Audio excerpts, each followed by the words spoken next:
Hello again, officer. How are things?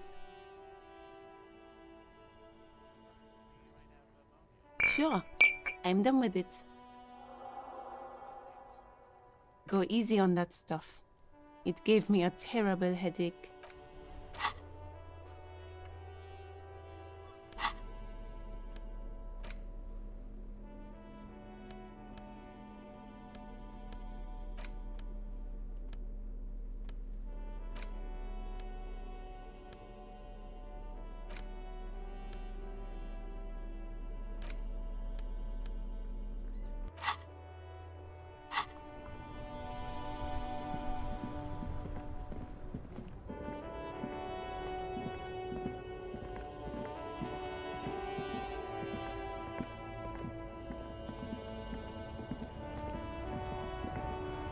Welcome to Rivachol.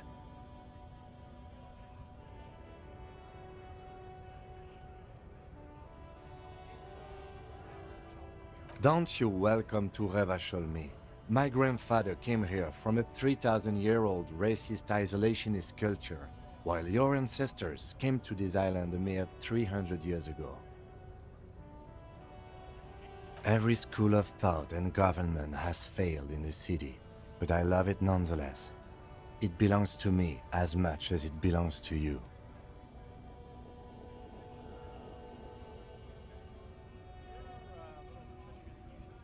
It's men like you who keep Revachol divided, making it that much harder for everyone to climb out of this post-war limbo. What he means is, fixation on the Revacholian nation makes it harder for Revachol to actually attain self-determination.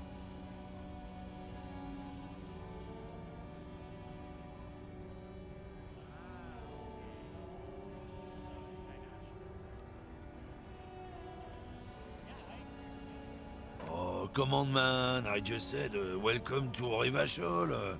It's a lorry driver thing. I know exactly what you meant.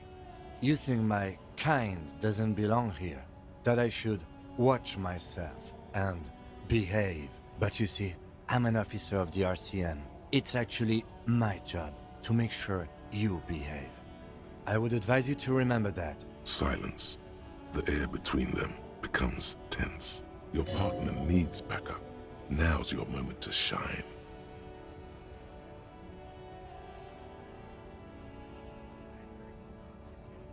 You two make a cute couple. You know that? The lieutenant exhales and resumes his regular calmness. Whatever you say, officers. Oh, not much anymore. I'm here to pick up some cargo, but the dock workers are on strike, so it's a sit and wait on your ass situation. The strike? Oh, they've been at it for a while. A month, 2 months maybe. But this here is just the last week or so. Apples. Apples is exactly the kind of thing you'd say if you had something to hide. Look, as detective, I come from a long line of lorrymen. We got ancient rights and privileges. Oh, I'm here to pick up a load of fucking apples, man. Just regular, Koiko-picked apples. Koiko may be another derogative. For a person from Grad, you think.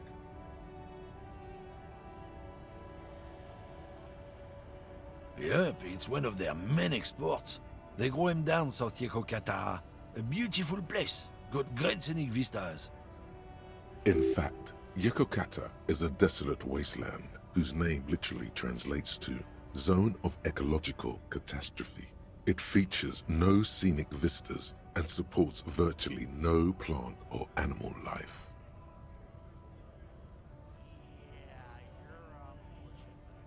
Yeah? Says who? Then, I guess they grow apples somewhere else. You can never really tell with those koikos. They're everywhere, except their own homes. He means the people living in Grad. Yeah, you know, Gradniks, Gradvolk. Those degenerates from Grad.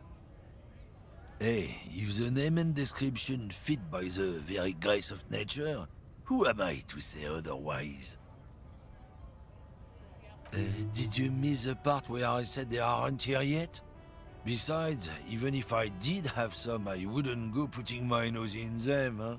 Relax. You've got all you can get here. He probably doesn't even know what he's hauling, even if it is something unsavory. So he'd remain unaccountable. Oh yeah, they're a big deal.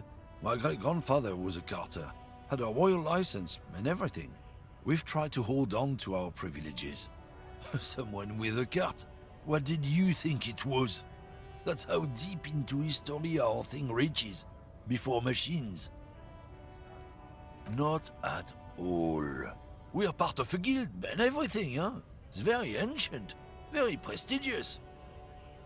Hell no, it's a guild. Invitation only. Unions work for the rich fucks. They're basically the same. Been trying to fuck us out of our heritage in the name of profit, but you can't replace experience.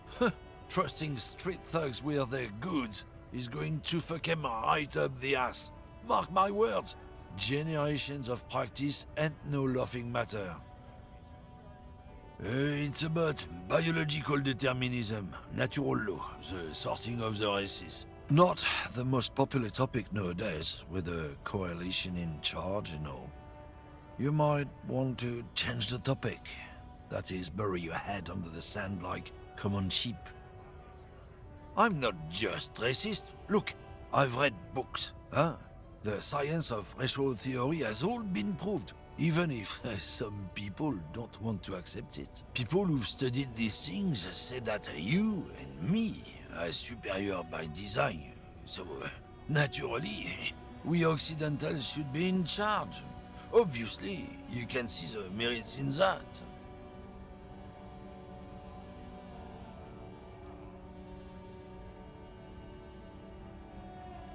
So, lately we Occidentals have experienced an unfortunate downturn when members of the superior race cease to believe in their innate superiority. They stop competing for resources.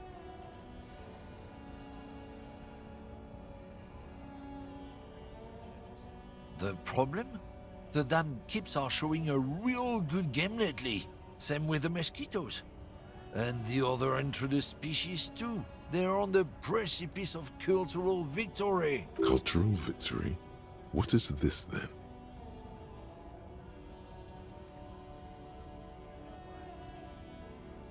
Oh?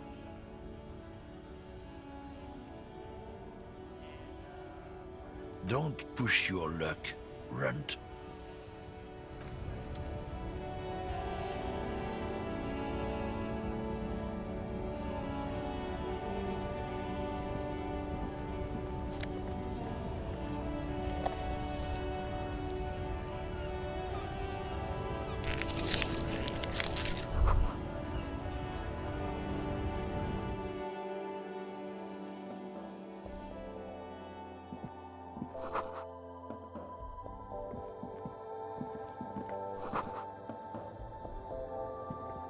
Welcome to Frit. Feel free to look around or something. Everything is out on the shelves. What's that magazine she's reading?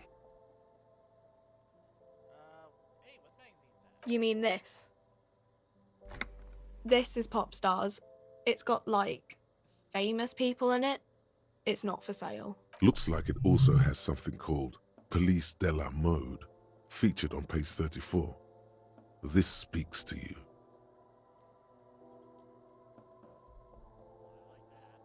She pops her raspberry-flavored bubblegum and nods.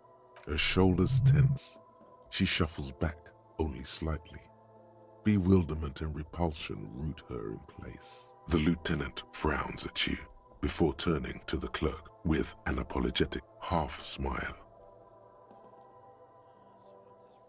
I don't know. Frit?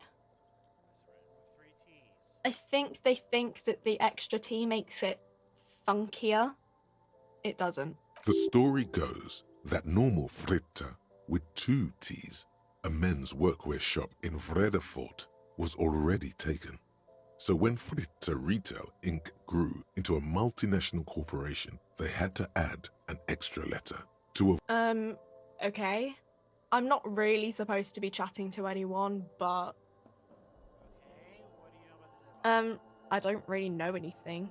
I mean, I know it's there, but I haven't seen it, so...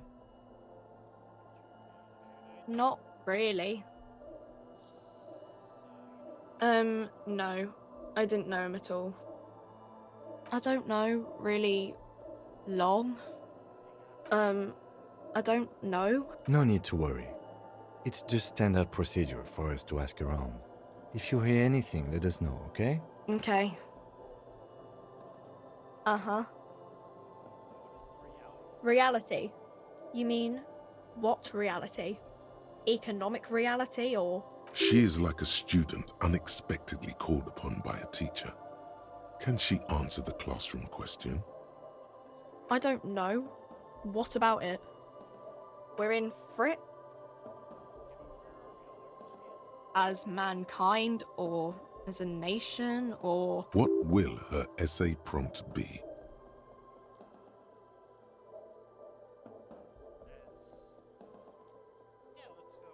in a good place? I mean, science is doing great, and this radio computer thing seems to be kinda big. I don't know. I don't know. Look at the clock. It's right behind you on the wall. The clock shows the time at 10:09. The hands seem to be still. It's apparent the clock doesn't work. When ordinary people take over the government and demand democracy. Yeah, it happened like 50 years ago or so. Sorry, I'm not very good at this. At history, I mean. Our government? Or do you mean something else? Sorry, I really need to finish this article. Cool.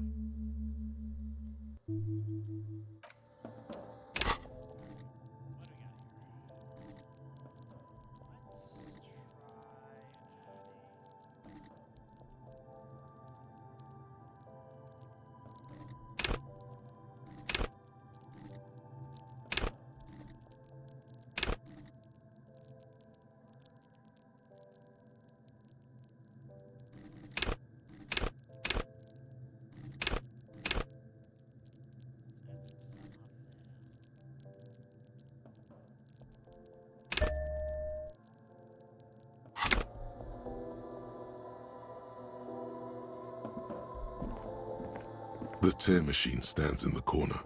A sign says, 1 bottle equals 10 cents. Oh, that's the tear machine. It's a machine for tear. You know, you find tear outside, like bottles or whatever, and put it in the machine, then it gives you money. You need a bag, I guess. We used to have some, but we gave them all out, so feel free to use it if you find a bag, though. I'm sure there are some out there.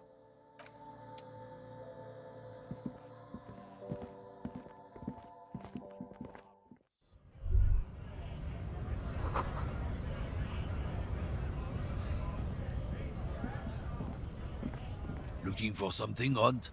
Come to tell me to fuck off again?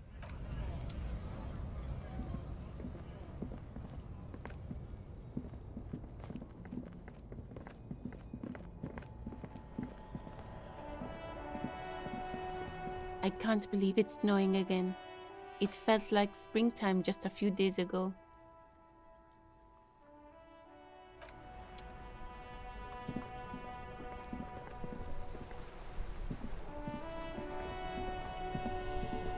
I am a gander and a hunter and a gatherer.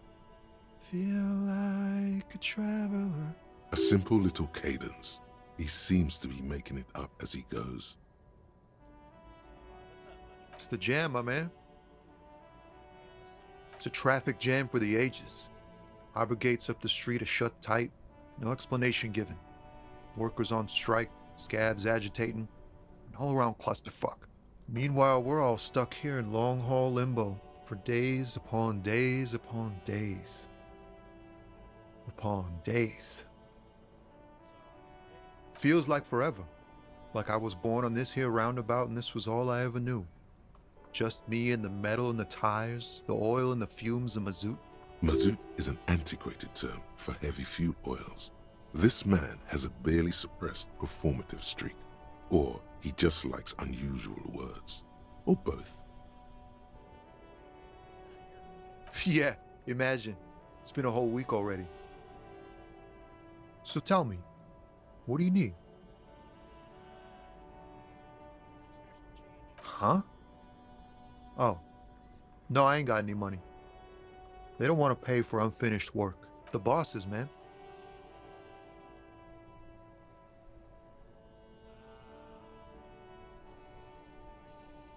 Yeah, it sure ain't good for me. Or you. I'd spare a coin or two for a city cop down in his luck. If I had saved 4 myself. He ain't one of us drivers. I know that. All accounted for. Otherwise, I haven't really asked about that. Been wasting time right here. Keep him busy. It's easy to see he's telling the truth.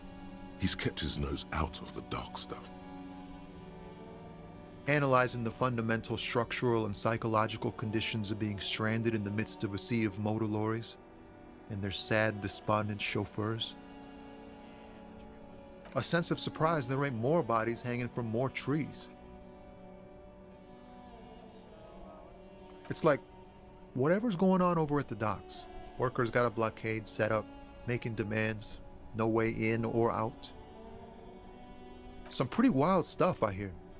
Like a giant new power crane in half the company? I forget what exactly.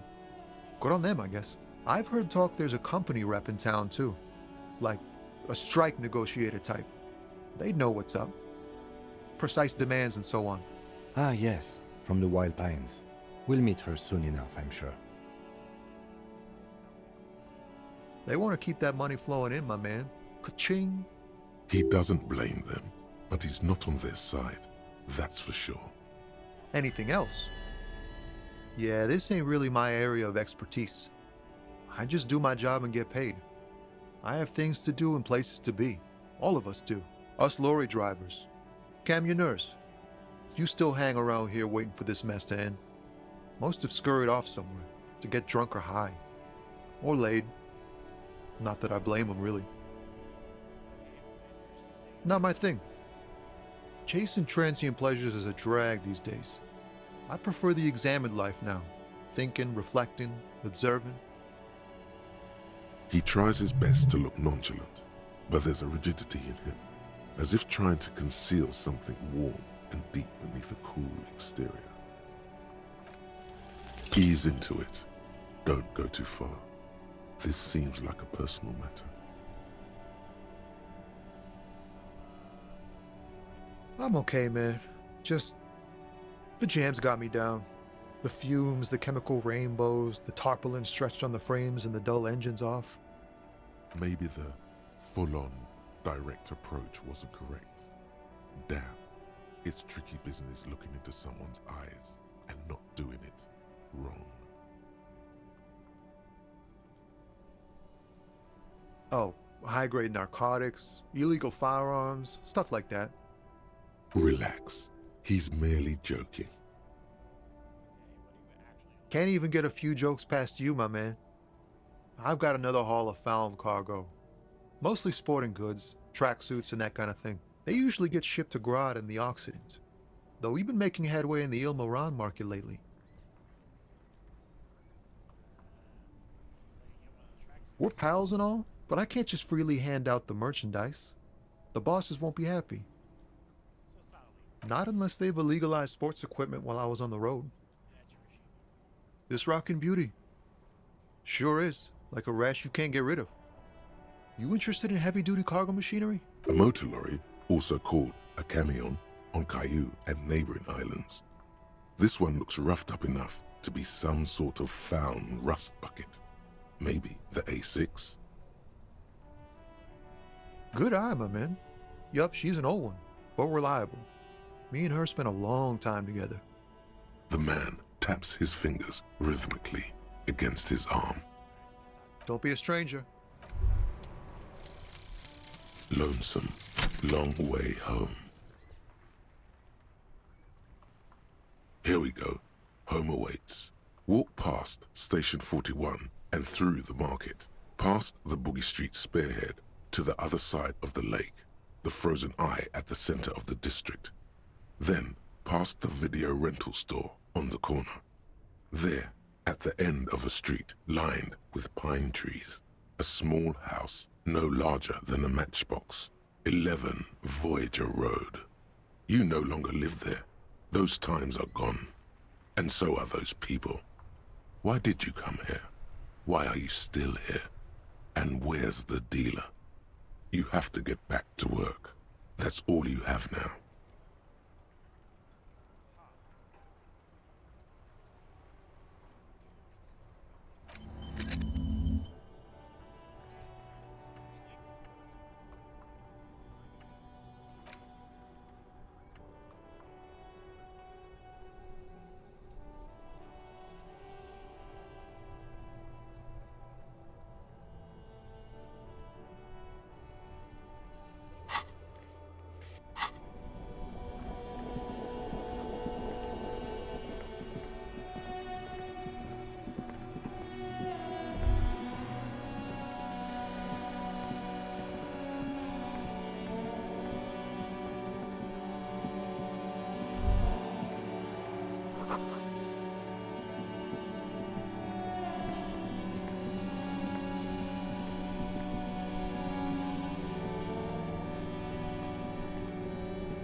I can't believe it's snowing. It felt like springtime just a few days ago. Excuse me? She's uncomfortable. Maybe you should drop this line of questioning. She shifts in her seat awkwardly. Excuse. She's uncomfortable. Oh, well, I didn't write it there. I'm just sitting here. Okay.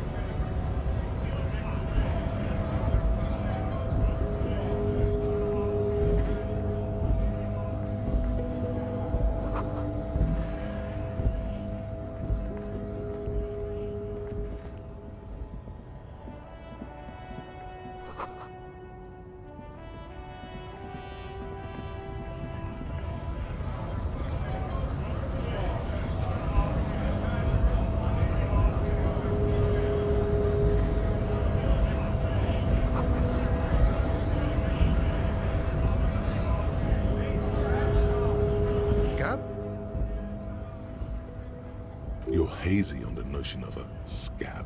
Smells like politics, though. Maybe it's got something to do with the flask he reaches for from time to time. I was just messing with you. No one's ever seen a cop scab. Imagine, you cops going on a strike, but then another cop comes in and says, "Let us cop for less money." Speaking of, what brings the RCM here? To the Wild North? Come to see the strife?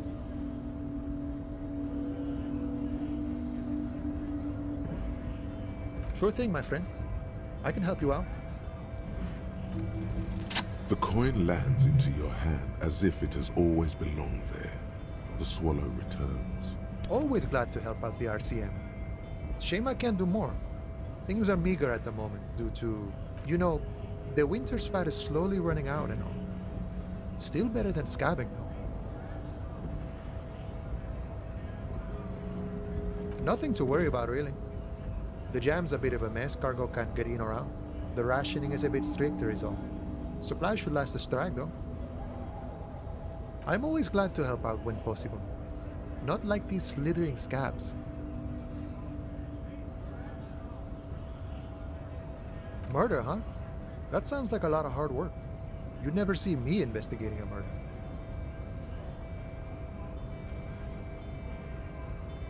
That's okay. I have no idea what I'm doing either. I don't even know what day it is. Don't tell me. It's a better day that way.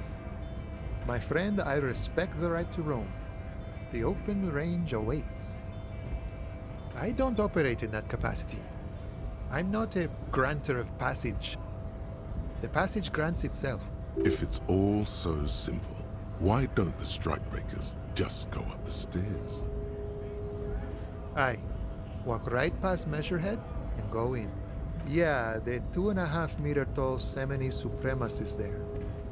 Walk right past him, then press the button to unlock the door, then go past him again, and you enter the arbor through the office.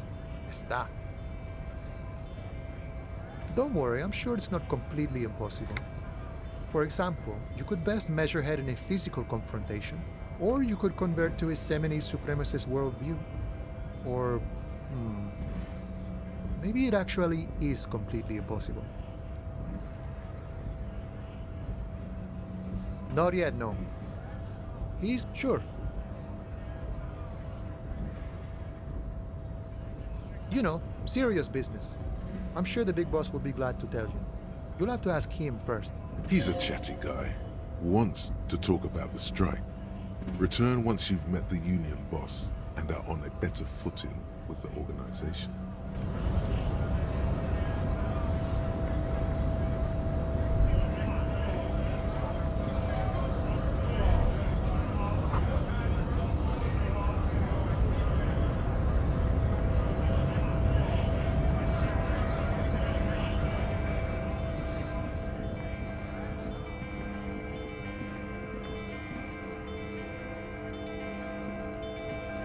Looking for something, Hunt? Come to tell me.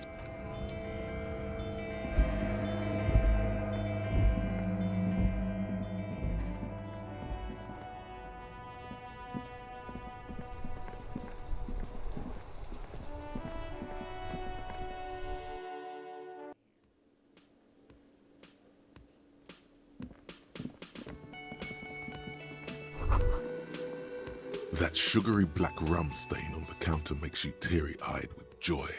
It's almost touching how syrupy and sticky it is. How long have you been up already? An hour would have been bad. 2 hours is mystical. You have truly wiped out all trace of yourself if you haven't thought about rum and lemonade yet.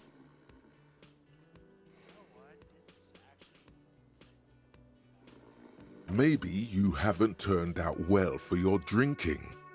Have you thought about that? Get a goddamn rum and lemonade to yourself, boy. Or better yet, lick that stain off the counter. What happened, man? You used to be cool. Go get your boring normal person drink then. Get your drink on and your act together.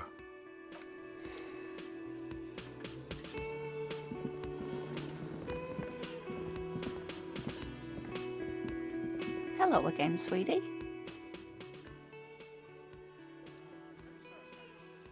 Oh, I'm perfectly all right. I'm more worried about you. What was that?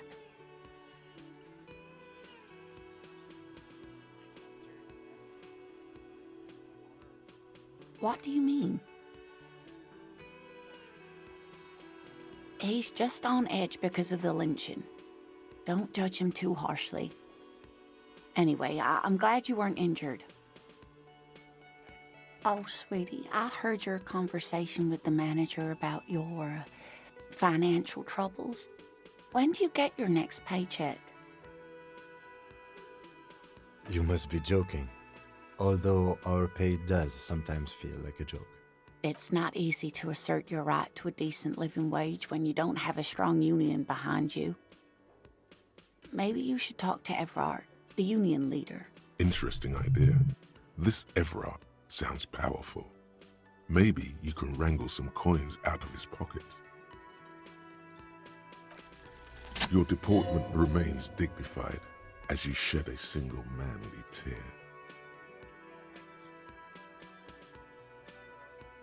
Sweetie, I only have a few cents on me, but I could give you this to pawn. Just to tide you over. Wonderful. He has a pin. The pin is round and slightly tarnished. 3 sailboats in bas-relief with the sun hovering over the water behind them. A chipped green banner at the bottom reads, San Baptiste, Summer 31. dinghy races. You could totally sell this pin for cash.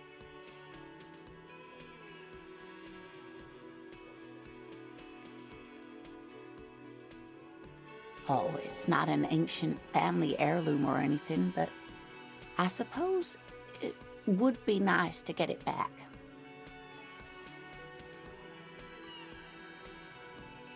I hope you're able to pawn that old trinket. Oh, thank you, dear. I confess I am glad to see it again. Even the lieutenant seems happy with this turn of events. Now, what else, sweetie?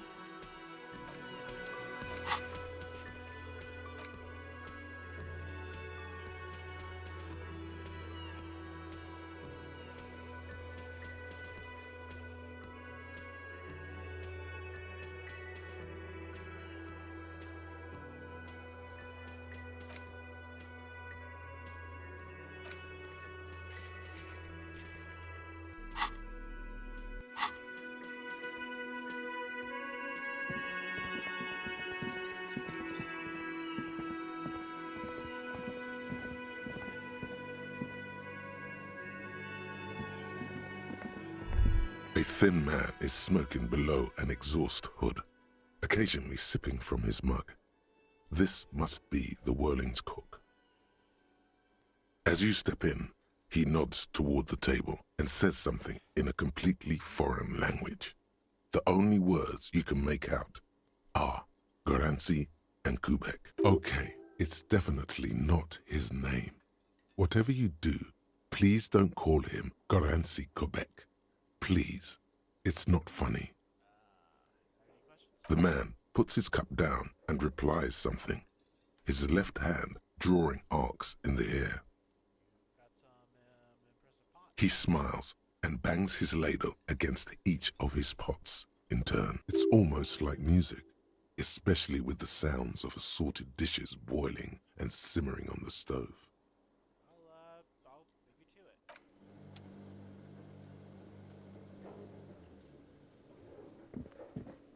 You see a heavy steel door with a prominent dimple lock. It's painted blue. The door does not budge. You do? It's a door in the back of the kitchen. Why do you care where it leads?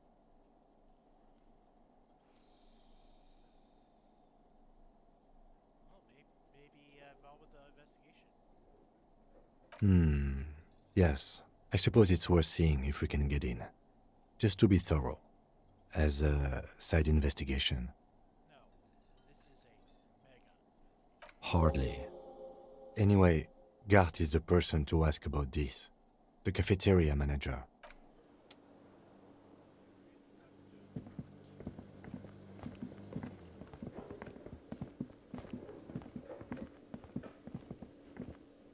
Can I help you?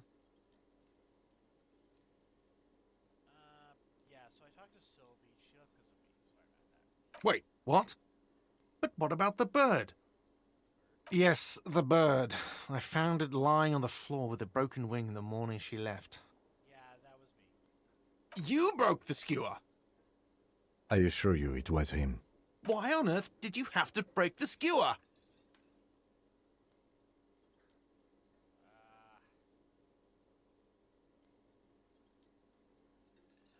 I can't believe it. I was so sure it was Sylvie. Even worse, I thought she was trying to send me a message. Symbol of hope and all. A tender type of hope. Something stirs in you. Perhaps this is why you broke it. All right. Did she say anything else? About me, you know? Did she say anything about me?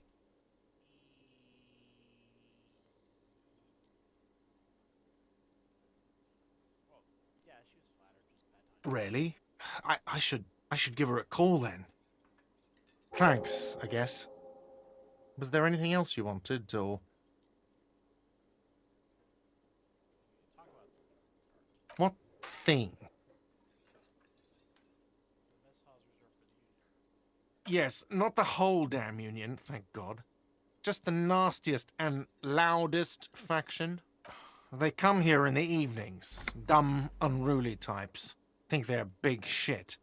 But they're good customers. They place big orders and always pay on time. We should find out who this Lord faction is, occupying the booth. Loudness means talkative, and we need info. We don't. We have to wait. They'll show up sooner or later. Men get hungry, even men on strike. You glance at the clock on the wall behind the manager. Huh. Well, it's past 1600. Good question. They're probably getting drunk or protesting something somewhere. Or laying low after the, lynching. They probably fucking killed that guy or something, and that's why. I have a feeling we'll make their acquaintance sooner or later. Oh yes, that door, sure. There's nothing mysterious about it. It's just a door. No, I don't have a key. I don't know how to get there. And I don't care either. It's not like I've been wondering about it for 10 years. It's just a frit warehouse, probably. Or some boring storage space with a bunch of old junk and dust. Junk and dust. He's attempting to maintain an air of indifference. It's absolutely not convincing. Fine, okay, a little. But my job doesn't leave me time for wondering about one locked door in one of the cafeterias I manage. So I haven't opened it. I have cleaned the whole place 100 times over, though, after the animals. And I haven't found a key, so good luck with that. What? By the way, you should come back to this thing-based questionnaire if you see anything interesting in the whirling later.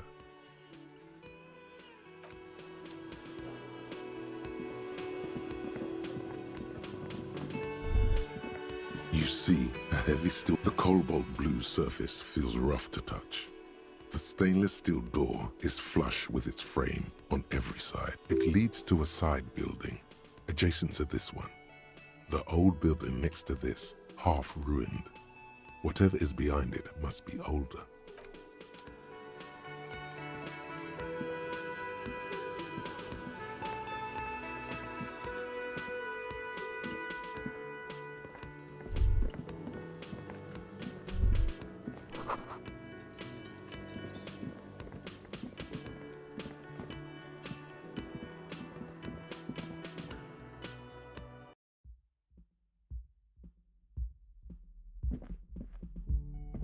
The door is closed. Still no answer. Still nothing. The lieutenant gives you a quick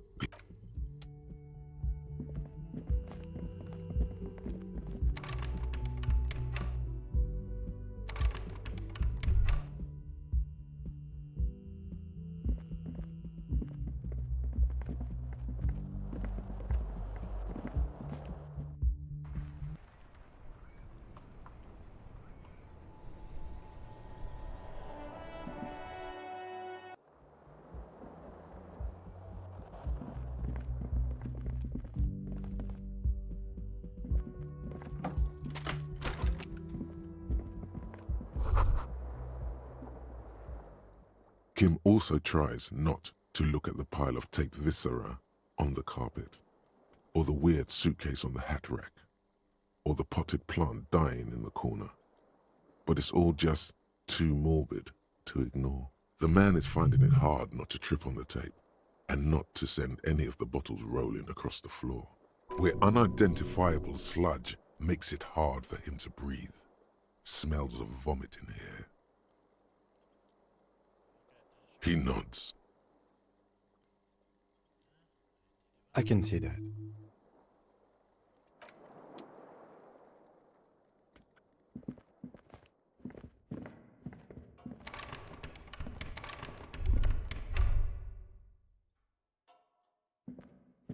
A mirror hangs above a bent and broken sink. In a fierce discharge of masculine energy, someone has ripped half the faucet off. Hot water sprays from the base, and steam covers the mirror.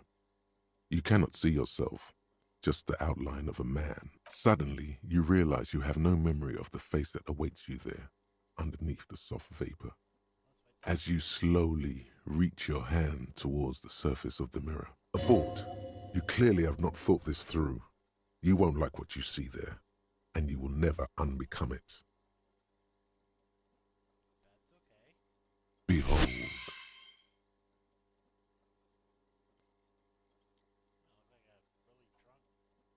You have no idea who this thing is, do you? Late stage alcoholic. Too late. You clearly have rigor mortis on your face. Oh wait, is that an expression? Are you trying to make an expression with that face? Why? Please stop. It's horrible. You're scaring yourself. Oh my God. You can't stop. It's like it's not even voluntary anymore. You have worn that grin into your face and now it won't come off. What does it even mean? What is the emotion you're trying to convey? I think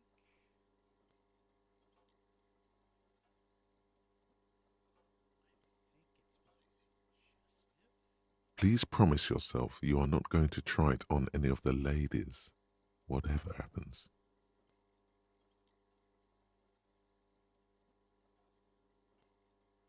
I'm not gonna lie to you. You liar. You can't even tell the truth to yourself. Go ahead. Try something. It belongs in the new, the third decade of the current century. Enough time had passed from the failure of the revolution that, for a fleeting moment, free market economy seemed like the ultimate, uncontested way of life for our species.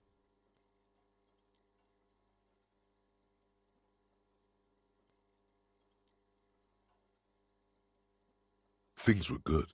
It was smooth sailing. People made gold and champagne-tinted interiors and facades to suit the times, calling this the new style. But more importantly, disco happened. For Revachol, your city, that meant only one thing. Guillaume le Million. If it doesn't rhyme, you're not pronouncing it right. Out of the dazzling swirl of disco music, in an open-air boîte de nuit, somewhere in Revachol West, Guillaume's blonde mane appeared on the screen. He sang some bullshit. Then he made the expression. Okay, what about anything, literally anything else? You have some understanding of the near history of disco, plus the trivia you've picked up along the way. Episodic memory, however, remains in the dark. It may never return. You should prepare yourself for that. How long ago was it? There is a vast ocean of time between right now and the expression. Looking good on you, or anyone. 2 decades, if the calendar is to be trusted. Humanity has run aground in that time. It's a different world now. The expression is a relic. Maybe I should add a clicking sound. The click is used to spur on a horse. It also features heavily in Guillaume le Million's regional mega hit, Don't Worry, Your Pretty Little Head. Sometimes you like to add finger pistols to the mix, because, unlike Guillaume le Million, you are a police officer. It's your nifty little way to say, I'm armed and dangerous. So why did I adopt it? Everyone loved it. Maybe you thought some of the stardust would rub off on you. Maybe it did. Either way, it's all gone now. Only the grimace remains. It doesn't have to be. You can swoon over Guillaume and his champagne-corked smile whenever you want to. Maybe some of the stardust will return.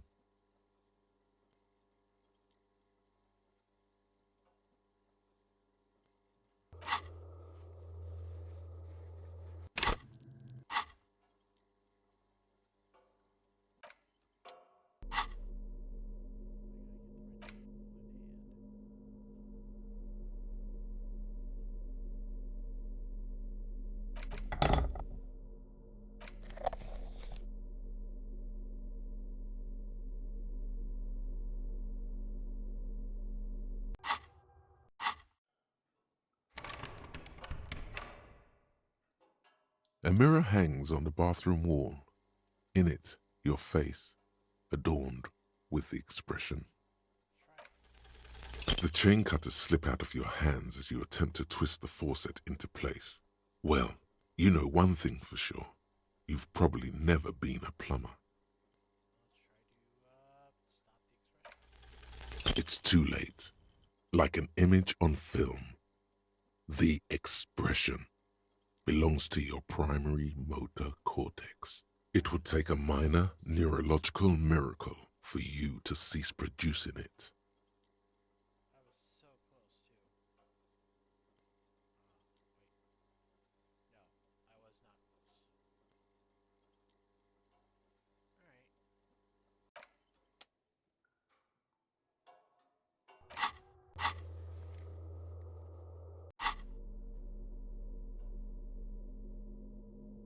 Alright.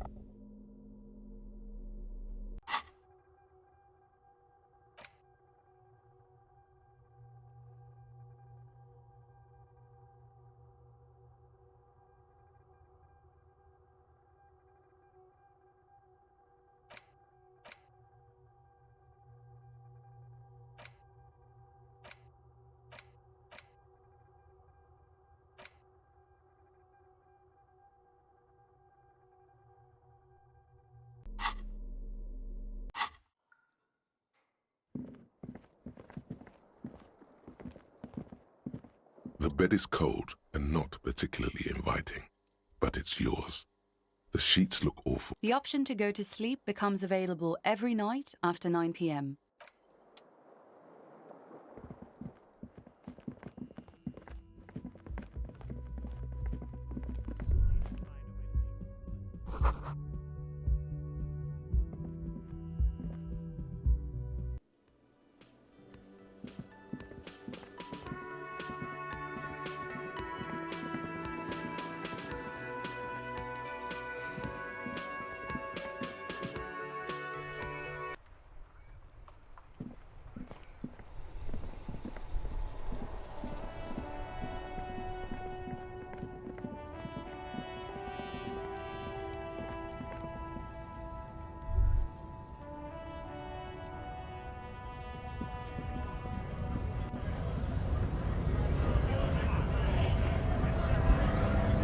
Bastards! We have a right to work! Hold up and stay frosty, everyone. Cops are here.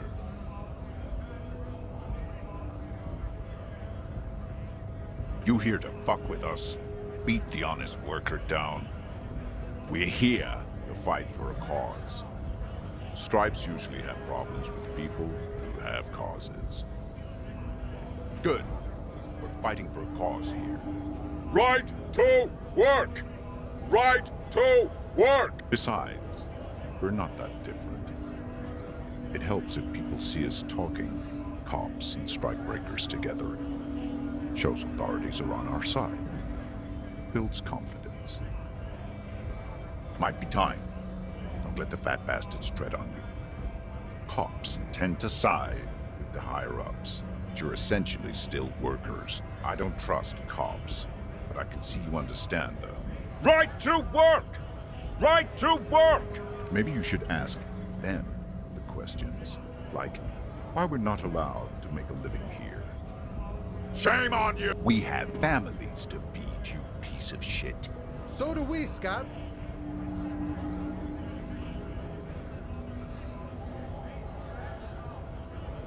Have fun. Union shits are on full strike. Don't think they're going to let you through the gates. You trying to meet their fat boss?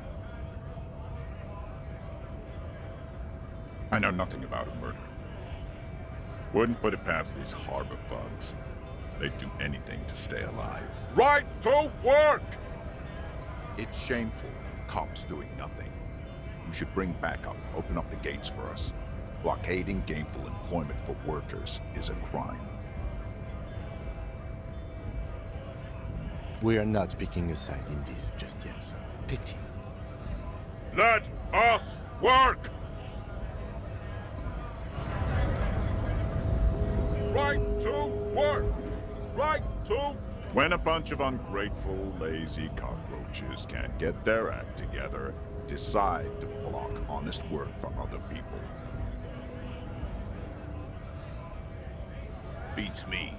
They mumble nonsense about boardrooms and workers' rights, while we have the right to work! There's something odd in the way he carries himself. His set of clothing looks vaguely mismatched. The different pieces of the attire seem ill-fitting. His shirt is far too small and an unpleasantly tight fit, while the overalls, held up by a belt, seem to fit a man with much more corpulence. He ignores your question, choosing instead to turn to the emaciated workers, raising both fists in the air. The clothes are obviously not his. Silence is the answer. There's something off here, but he won't say what. Honest men and women with rights to work, to be useful, not toys for corporate interests. We came here to help the harbor run smoothly in time of crisis.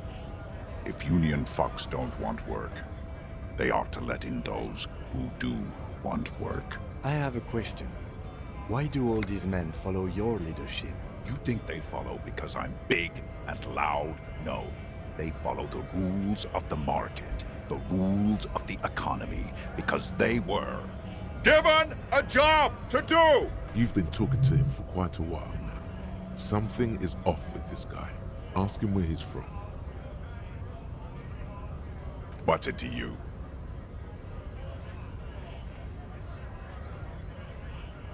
Am I a suspect?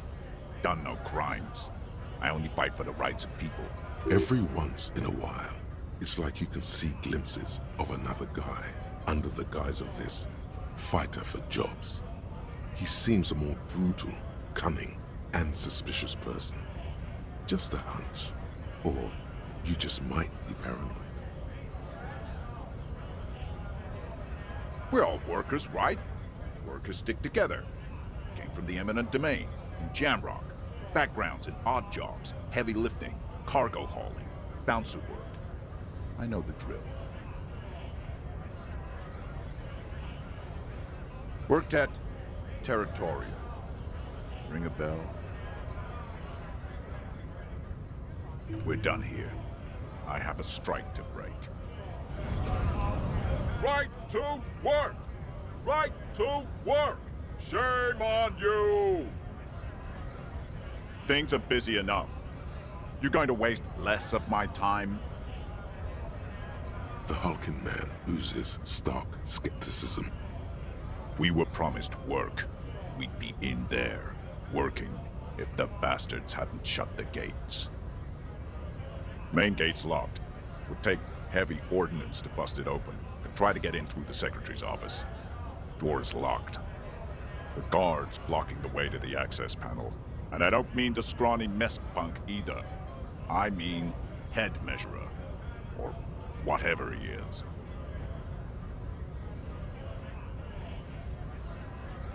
Like civilized folk, you mean? These native fucks don't understand civilized. It would be better for the neighborhood if you went home, at least for now, if you can't get in anyway. No! They will give up eventually. Or get drunk. Leave the button unguarded. Then we charge.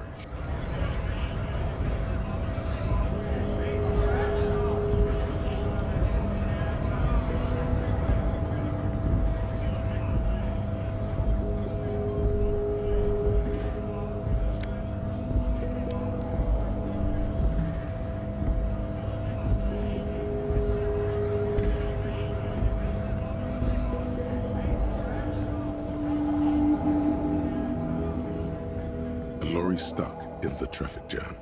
This big, heavy Grad-made machine is well kept for such an old machine. The windows are clear. They've been recently washed. You can see a lorryman's cabin with personal belongings, stickers, insignia. The driver has adorned his space with a substantial collection of peculiar paraphernalia. Proclamations about honor, strength, and purity are glued to various panels. The back end of the cabin has a small perch to sleep, large ashtrays. There are several suns and wheels sewn into the curtains. A book with ragged edges catches your notice.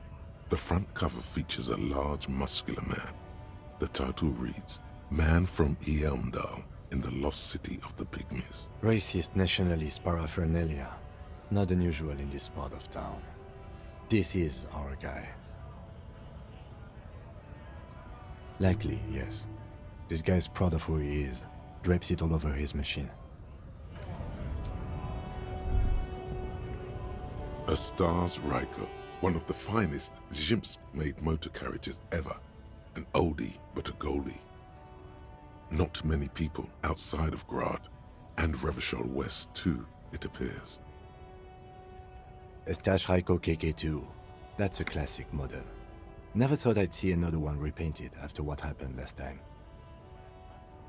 No, only that the motor carriage is typically baby blue, the colors of Sigismund the Great, an ancient Zhimsk ruler. His banners were famously zephyr and white, the colors of the Stars Ryko.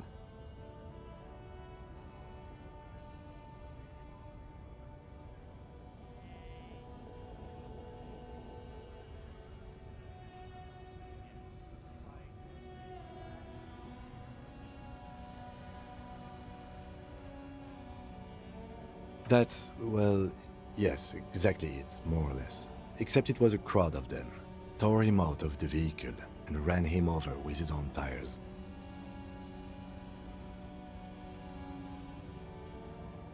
They said it was an honor killing, Hussar style. The James community protested the trial, flying the colors. 5,000 came to protest.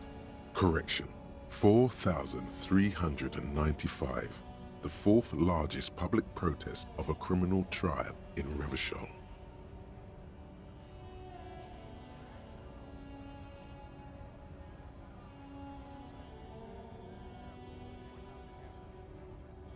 Is that so, officer?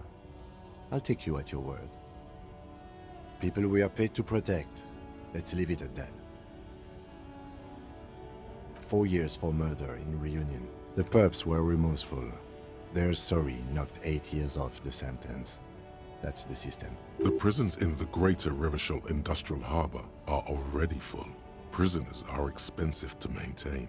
The longer the sentence, the larger the cost. I try to avoid drawing far-gone conclusions like these before actually examining the body, but my initial guess is the two are unrelated. Yes, detective? Okay, I'm not going to honor kill anyone over this, but I've seen it blue and white. It's much better that way.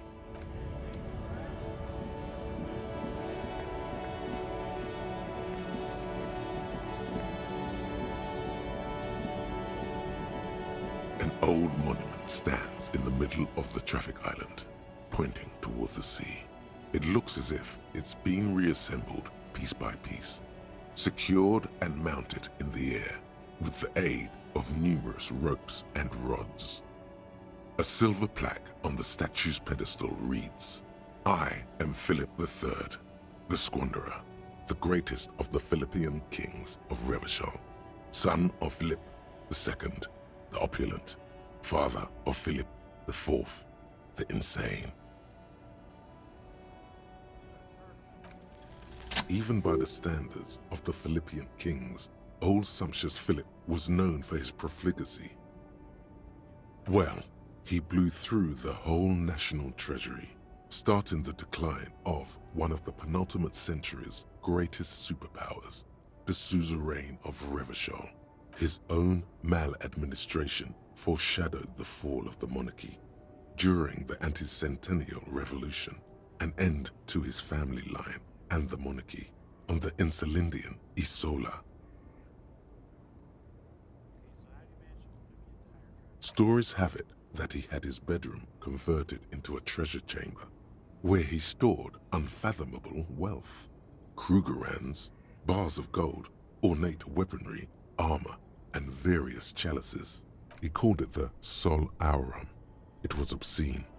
There were whispers he slept on a huge pile of gold-dipped feathers, like some obese dragon, instead of a bed, like a normal person.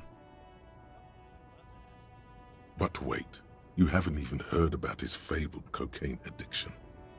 You see, old Philippe wasn't just good at squandering the national treasury on gold and ceremonial weaponry, he was also a prodigious snorter of nose candy. That's what the revolutionaries said 150 years later, right before they emptied out the royal mausoleum and dumped His Majesty's mortal remains in the Insulindian Bay. Beneath the cold waters of the Insulindian Bay, thrown there by the revolutionaries after they cleaned out the royal mausoleum.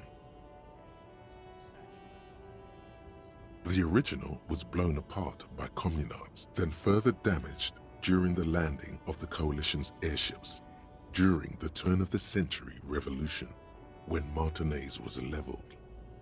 Most historians think the coalition's hasty landing may have ultimately saved the statue.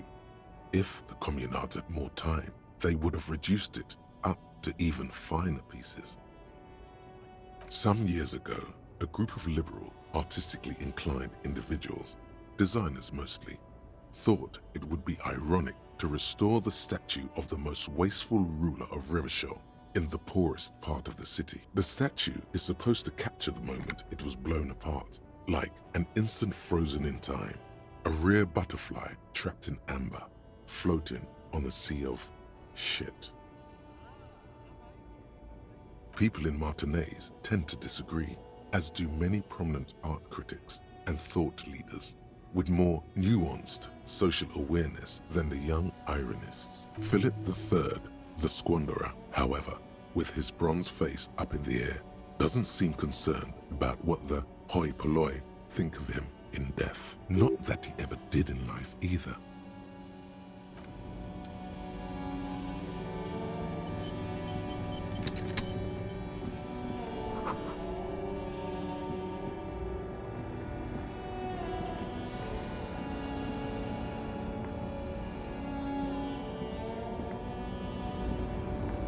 The small, wrinkled woman does not greet you. She nods along to something on her radio. A photograph is clutched in her hands, and there is a warm smile on her face. The photo, an ambrotype from the turn of the century, as golden as her smile. No response. Wherever this woman is, your words fail to reach her. Wait. She's just a distracted old woman. Better to leave her alone. Why? I just told you why.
This coin-operated viewer is facing south.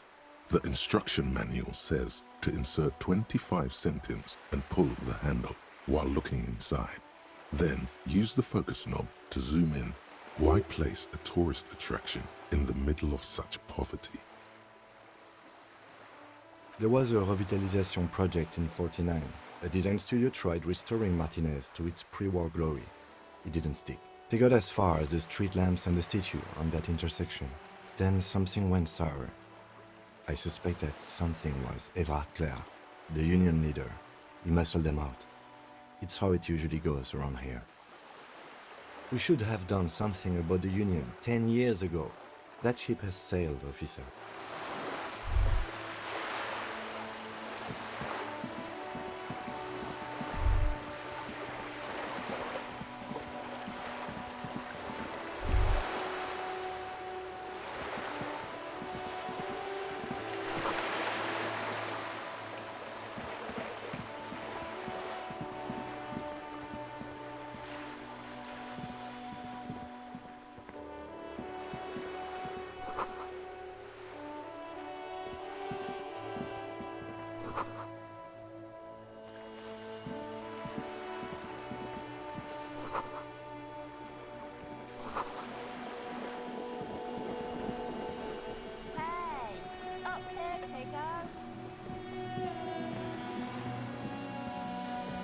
The streets will flow red once more, a great torrent rushing down Rue de Esperance.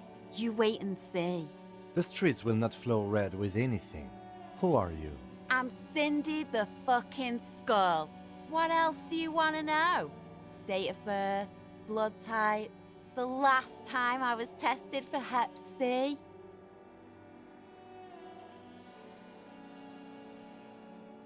Had a battery of tests just last week.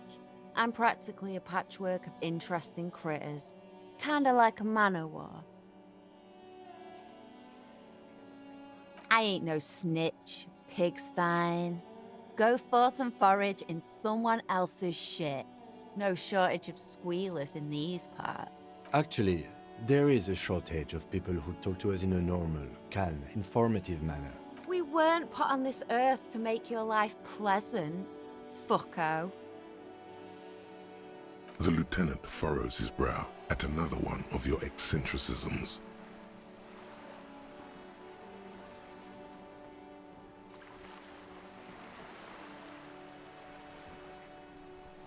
Hatred, disgust, it's difficult to tell which of the two is more present in her girlish features. The woman on the boat does not notice her staring. That Ozon whore. Someone's got to keep an eye on her. Ozon is an archipelago 2 days' travel away from Rivershaw. Its moneyed residents, used to posh restaurants and upscale boutiques, rarely have reason to visit Martinez. Probably the Wild Pines rep. We should talk to her.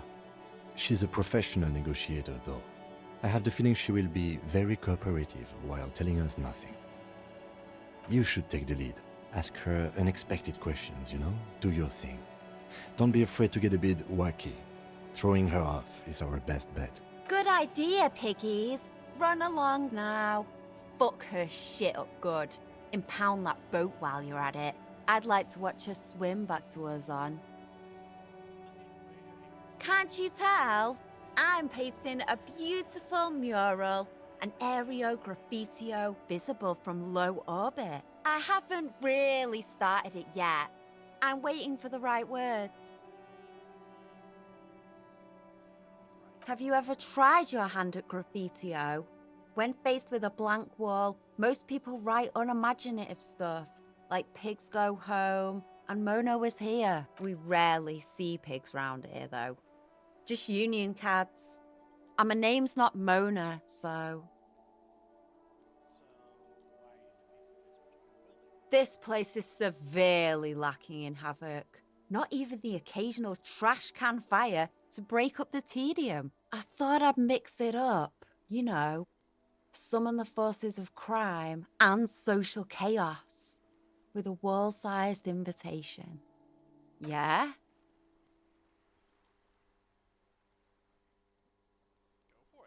Thanks. I'm sure the inspiration will come to me now that I have an official RCM stamp of approval. She means the opposite. Watch your back, Ungulate. You've got eyes on you. Why does art inspire you so much? Excellent question. Art is a diverse range of visual, literary, auditory, and performative creativity. It's an expression of imagination and technical skill. Additionally, it's history, criticism, and pure enjoyment. In short, art is the highest form of human communication, representation, narrative, emotion, and agency intertwined. Have you looked in the mirror lately? You have the exact features of a savage art critic, with that beard and those clothes, disheveled and prophetic. Perhaps you should try to critique architecture too. Yes, you seek substance. No vapid representations and reproductions of social mores as made manifest in stuffy biennials. We're talking real, living art here. Become the art cop. Half art critic, half cop.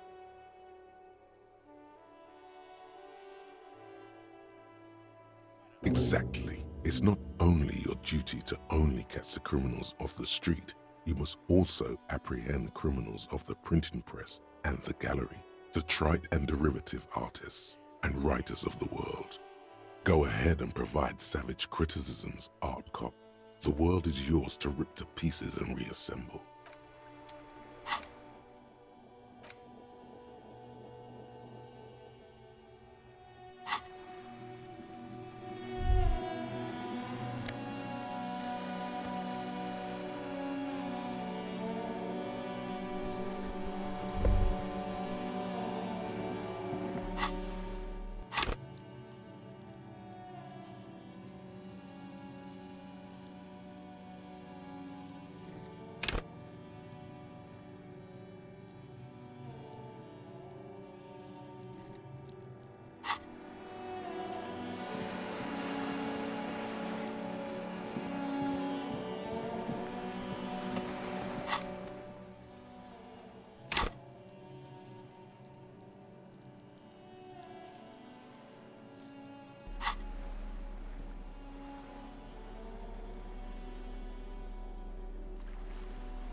A striking woman leans against the cabin top of her sailing boat, smiling as you approach.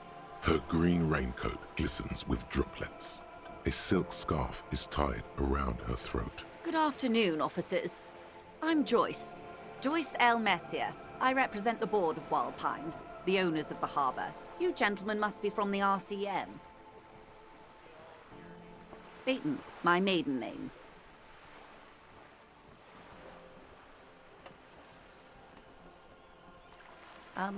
I meant you, the Revachol Citizens Militia, the police. Nothing, honestly. I've said it to every drunk in town, and you're the first one who's responded. Relax. She meant it in jest. I'm glad to see you here. I was dispatched to handle a strike, not a lynching. Anything I can do to assist the RCM in this matter, I will, gladly. That is good to hear, madame. My colleague will take the lead on this interview. I should let you know that he is recovering from an unusual medical episode. Very unusual. But I can assure you of his ultimate competency. There's a trace of irony in his voice. Mischief, even. This is a tactic. How interesting. I wish you a swift recovery. In the meanwhile, you have my full cooperation, and the full cooperation of the Wild Pines Group. Is what you want to say, but it isn't that easy, is it? Look at that lady. Take a gander. Squint your eyes, bub. Why, yes. Tucked away under that sturdy green raincoat, almost rustic in its simplicity, a silk shirt and matching scarf around her gentle throat, while dull orange pearls hang from her earlobes, red from the cold. Her light green eyes scan you, full of knowledge and worry. Wealth and all its possibilities. These are the kind eyes of the rich man that seem to say everything is possible, within reason. Now look at you, you misery-clad simian, barely able to tie your own laces. Your armpits are lakes. A scythe of booze precedes you. Your hair sticks to your forehead, and your underwear feels uncomfortable. You're poor. Poor as balls. You can't ask this person for money. You're too...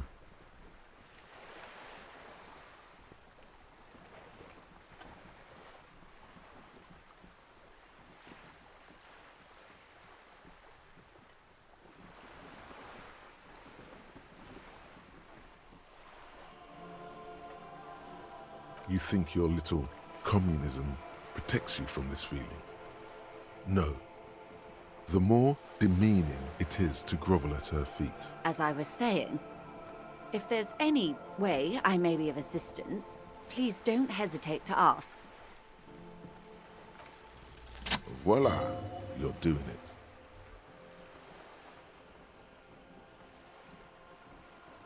Ah, yes, of course. I'm sad to hear that. How much do you need? She's surprisingly nonchalant about this. Could it be that she somehow knows more about your predicament than she's letting on?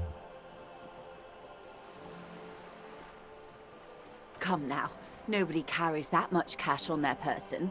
Particularly in a place like Martinez. I'd get robbed, and even if I did, I still would not give you 10,000 real.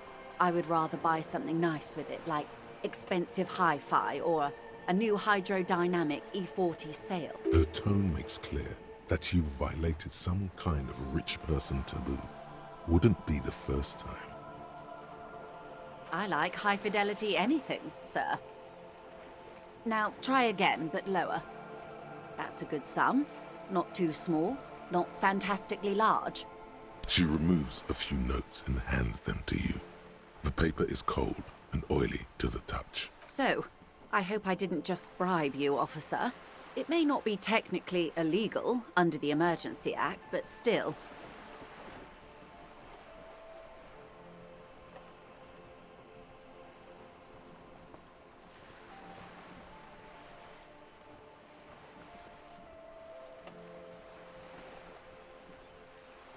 You're right, ma'am, that donations are permitted under the Emergency Act, unseemly as it may be, as long as they are properly logged with the precinct.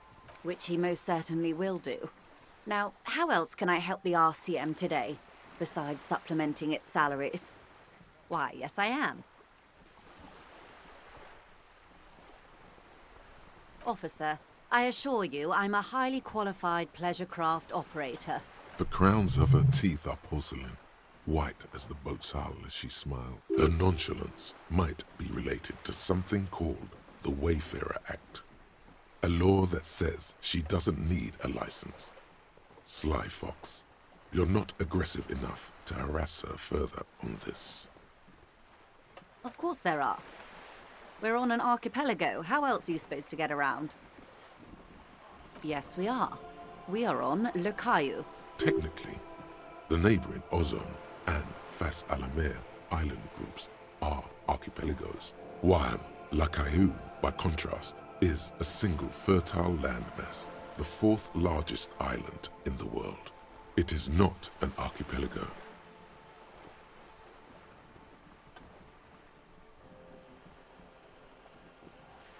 Okay, if you want to get technical. The point is, we're all on islands here, and sail is still the most expedient way to get from one island to another, especially when you're in a hurry to resolve a strike. I haven't seen anyone else drive a souped-up Capri Kenema motor carriage either. Actually, that motor carriage has been specially issued to serve as a patrol and pursuit vehicle. It's for crossing long distances in the greater Ravachol industrial harbor. It's not a toy. Neither is this. A toy, I mean. It's a machine for crossing long distances in the Bay of Revachol, between the city and the islands. You need to make this lady admit she's only riding around on this boat because she's rich. Before you do, it would be pertinent to ask other questions. Gather more info on this boat of hers. The boat? No. It is called Cordelati 19 because that's the type of sloop it is. It's a pleasure craft, a 19 pacer. It also happens to be rated for Category 1 racing, though these days I mainly use it for business. My sloop? I like it a lot. It's the eel's hips, baby. I'm enjoying this part of the interview. It has so little to do with the murder we're investigating. Oh my, the E word. You mean to say that it's a symbol of conspicuous consumption? That I'm a member of the ruling class?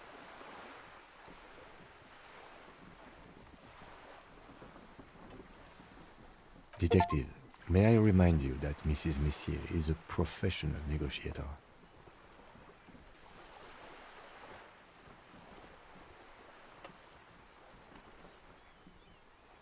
Then what does that say?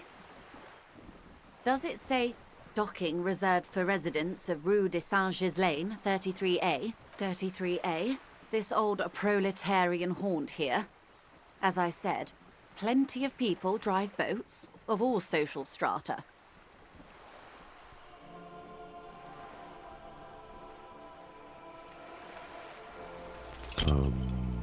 She takes a sip. Okay. Nothing happens for quite a while. It doesn't.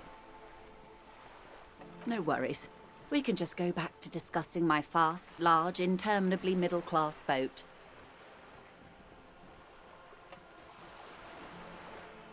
Good.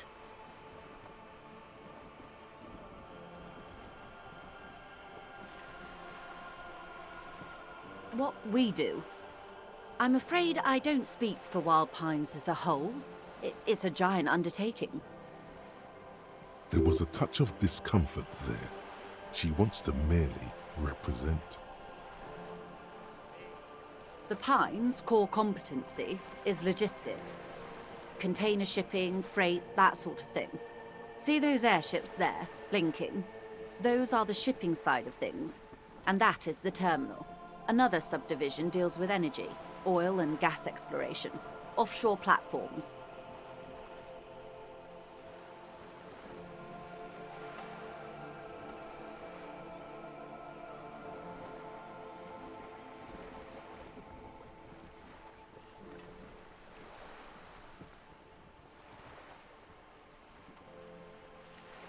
The Wild Pines Group is one of the original Revacholian Indo-tribes. Companies awarded royal monopolies by the king, the suzerain himself, centuries ago. The king is long gone, but several of the Indo-tribes remain. Saint-Baptiste, Elysium, an unknown entity known as Brightest Star. Why, thank you.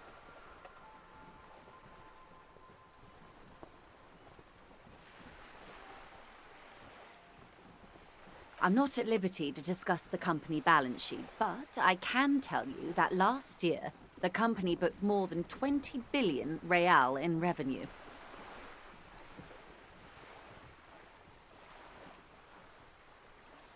And to think, there are years when the group books losses in the billions.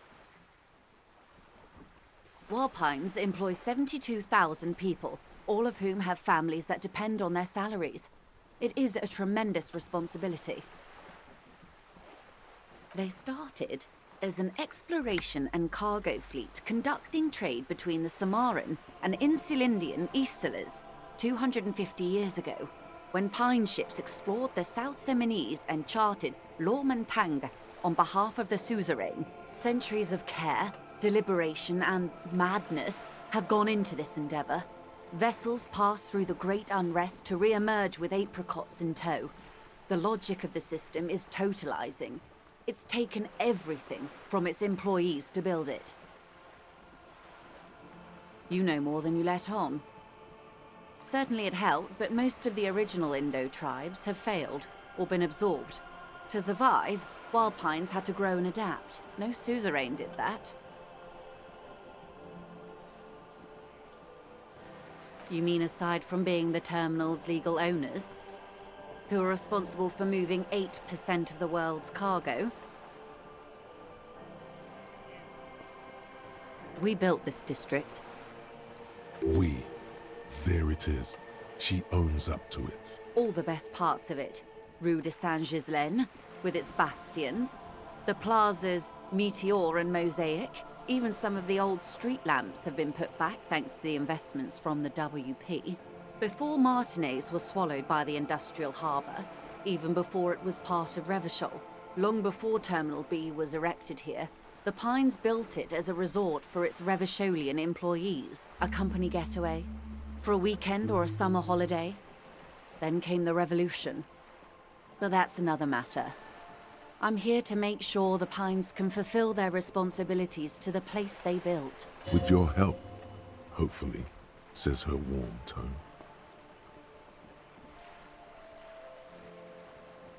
Everything. Right up to, but not including, trade secrets. First, you'd have to repeal the Emergencies Act of Trade in Aliments that gives me the right to silence. It's quite the octopus. Good luck is only kept in place by the vested interests of half the civilized world, including your own. What the ma'am means is that the Emergencies Act and the RCM both get their authority from the coalition government.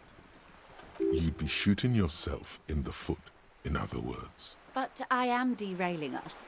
You wanted to know about the strike. I believe the official title is Senior Labor Negotiator. In practice, I'm a grocery clerk. I relay the union's demands to Wild Pines and return with Wild Pines' counteroffer. And how are the talks going? They're not. That's the problem. The union stopped all negotiations a week ago, after that awful lynching took place. Now they won't even let me into the harbour. There's a 2-meter-20 racist behemoth blocking the gates. What can I say? The union employs a giant covered in tattoos. A racist giant. I guess that's part of their big tent organization now. Let's say I was not making the kind of progress I'd hoped for when I first arrived. And when did you first arrive? I arrived 3 weeks ago. Yes, in the middle of February. The bay was still partially frozen then. I prefer to do these things on site, like the RCM. But the strike began in December. I wasn't the original negotiator here. I took over after Mr. Gaumont hit a wall with Mr. Clare, the union boss. Mr. Clare refused to speak with Gaumont despite concessions he'd granted the union in prior negotiations. This isn't the first time the union has gone on strike. Heavens no. There have been 2 prior strikes. Both times the union won significant concessions, including overtime pay and a medical plan. This time their demands are more, I guess you could say, aggressive. Ludicrous even. It's meant.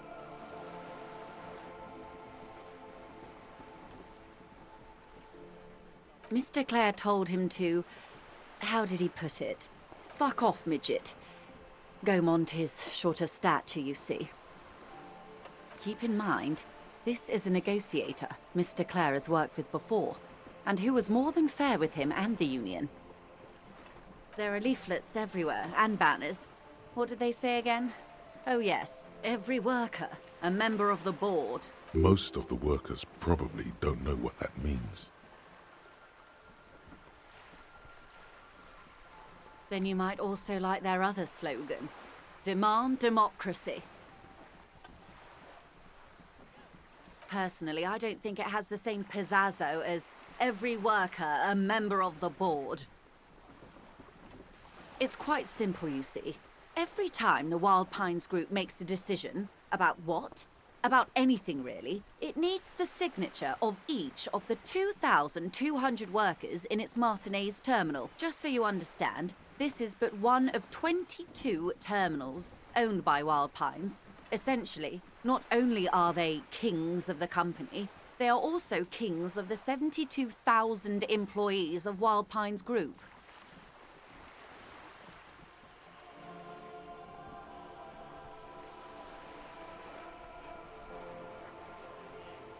That may well be.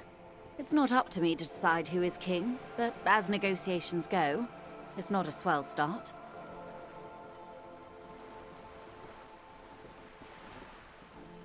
I'm not sure. Naturally, I assume that was just their opening position, a hard-nosed tactic with a side of mockery. But there's been no follow-up, just the same nonsensical slogan repeated over and over again. And now, people are getting lynched, I hear. Behind the whirling in rags.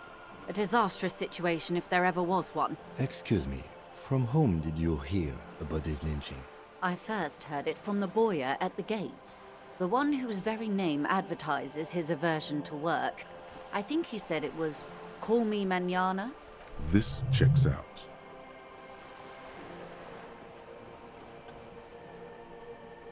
The scabs. You mean the huddled masses of Jamrock come to plead for work where the Union refuses to? If they were organized by Wild Pines or its affiliates, then it would be a company secret. I could not share it with you. Not right now, at least. It's implied. She's open to discussing this matter with you at a later occasion. Everard Clare is a man of the utmost integrity. If you can say one thing about him, it's that he always puts the interests of the workers first. Of course not. Everard is fantastically corrupt. I imagine he has a thick, viscous goo where you and I have blood.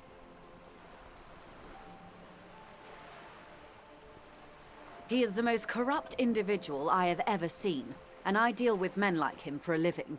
If there is anyone more venal, more irredeemably nepotistic, then it's his twin brother, Edgar. Yes, Edgar looks exactly like his brother, except for that lazy eye. He also talks exactly like Everard does, and when one's term as foreman is up, the other takes over. It's how they circumvent the term limits, you see, with a funny little switcheroo. While in office, they've embezzled God knows how much of their workers' dues. The Débardeurs Union was once a perfectly normal institution. 20 years ago, anyway. It must not have been easy to establish under the Emergency Act, but they did it. I can respect that. Organised labour at its best, as they say. Then something happened in the local chapter elections. The brothers Clare came and transformed it into a... how do you say? A mob. The Débardeurs are a crime syndicate. Sad as it may be, I suspect we'll be forced to cooperate with them. Refreshingly honest, officer. The company has tried appeasing in the past, but I'm afraid our concessions have only emboldened Everard and his brother. And your opinion, Detective, if I may ask? I'm a curious and talkative person, you see. Would you say the Débardeurs Union is... Why do you think so?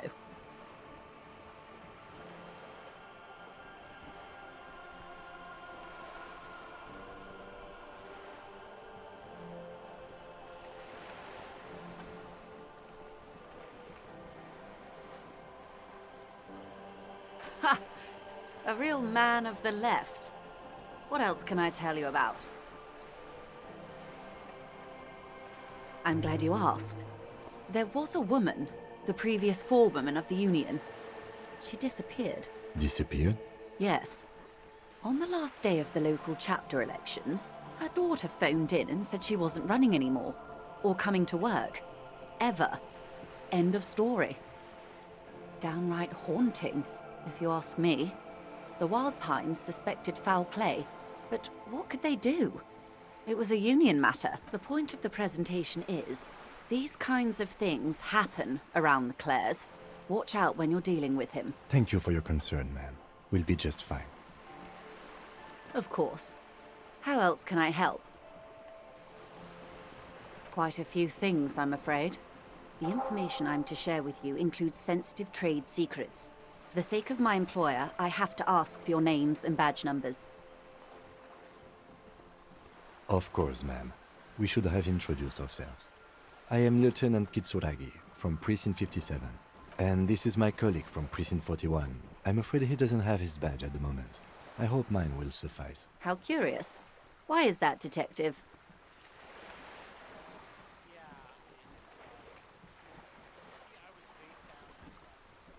I see. So, are you saying you lost your badge during the course of this episode? Oh dear. I suppose this does explain some of the more curious turns in our conversation. She must have been suspecting something for a while now. As I said, ma'am, his technique may be very unconventional, but he is an officer of the RCM. Of course, I sympathize, but I'm afraid I simply can't share anything more until I've seen that badge. Hang on. She's a professional negotiator. She should be open to some sort of mutually beneficial arrangement. I mean, favors for favors. A dirty alliance of some sort. Consider this. Perhaps she has been planning it all along.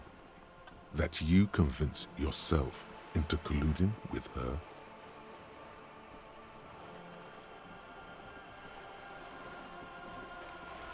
Easy. Just offer her a favor. Like I said, nice and dirty. I will be frank with you. If I'm going to break protocol, I need to be able to justify it to my superiors. They're going to want to see something very tangible. You're in, but expect her to drive a hard bargain. Reports from inside Terminal B suggest it's a hub for the local drug trade. This is an open secret in Martinez. The Union controls the terminal, so it goes to reason. The company has tried looking into this matter before, to no avail. Perhaps someone with your authority and resources might turn over the right stones. Or you can recover your badge. Though if I may be blunt with you, it sounds like that may be a lost cause. Detective, a word in private before we continue.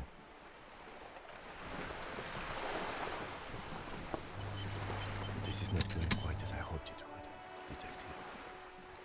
Honestly, I was expecting you to use your unorthodox technique to keep her off balance, and not volunteer us to be her henchmen. This woman is running circles around us. She might have known about your misplaced badge all along, or she's simply an adept improviser. Either way, we've played straight into her hands. Maybe this is all her plan. She might have heard about you.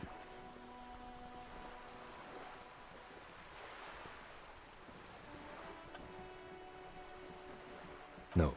If there is reasonable suspicion, we must investigate. Otherwise, she could claim we're siding with the Union, or that we are on their take. We'd never hear the end of it. What I propose is, we ask her, then we investigate, briefly. But do not share the outcome of this investigation with her. We tell her it's done, and demand for her information on the lynching. Oh, that would be fantastic, but do we have the time?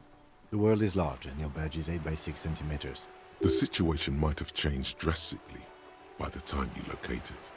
Time is of the essence. You could request a new one from your station, but that would literally take months. I wouldn't go that far. Her reaction did come off as sincere to me. I think she's just quick to adapt. She's a professional, after all. Yes. Knowing this does not really change our position, however. You're back. Good. What can I help you with?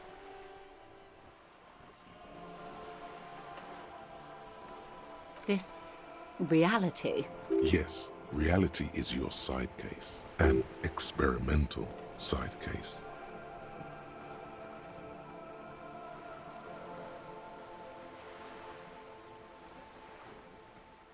How truly curious. A sort of philosopher detective. Are they now? A deep synthesis. I'll assist you however I can then. Go ahead. Ask. All right, we're in. I know these all look good, but begin with the first, okay?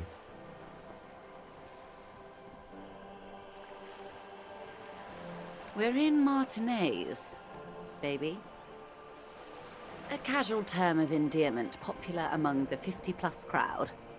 It's a disco holdover, pay it no heed. Aren't we all? She refers to your corresponding ages. Martinez is a district of Revachol. A very small district tucked away near the industrial harbour, north of the 881 and Jamrock. You would be excused for not knowing about it.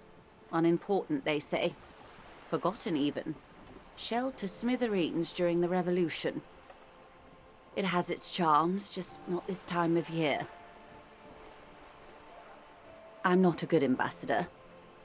I've only been here once before, as a teenager. Not a lot has changed.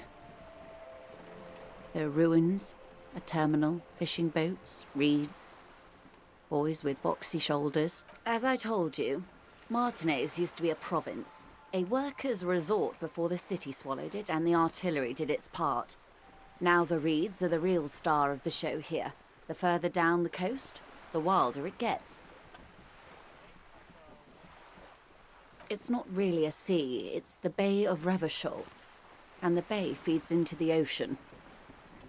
Yes, we're on an island in an ocean, the world's largest body of water, the Insulindic. Known to the early Revacholians as Les Immensités Bleues, the Blue Immensities. Caillou, as you already know. Imagine a pebble. A smoothed-over pebble amidst a great blue sea, misshapen, cracked. The cracks are the River Esperance. We're in the delta of this river, on the 6th branch, the Martinez distributary. It is clear this pebble is of enormous value to her, and to humanity at large. Revachol? Revachol is what you call a city, the great kind. History detective. They built this city to resolve history. Our part in it, at least. Our centuries. The nations of the Occident, or migrant workers from Seminine and Ile-Marat, depending on your creed. In the DeLorean century, 380 years ago. They say it's where the terrible questions of our time will be answered. The tensions are highest, the fault lines deepest. By that I mean conflicts. Ideological conflicts. The stuff of men. We are standing on a fertile, self-sufficient island able to sustain up to 200 million people in the middle of the Insulindic Ocean, the world's connective tissue. It's where the money is. Oh, we're quite a way off. About 22 kilometers from the center of the world. That soldering iron is the Bank of the World building. The bottom floors are Insiacom. Coalition government, Insulindian Mission Command. Silence. She lowers her hand. The water, the light. It's as though you're seeing it for the first time. There is no recognition, only the immensity of the sea and the cold radiating from it. We are where we are. I have no truer answer to give, unfortunately. This is one thought you need to complete. Where are you? Was there something else you wanted to know? I remember something about a lowdown. This has been informative. Thank you, man. I'm sure my memory-impaired partner has many more questions to ask, about even more fundamental aspects of reality. Might I suggest not asking them all right now? Ma'am, Messier will be here later too, and tomorrow. Isn't that true, ma'am? Absolutely. My commitment here is long-term.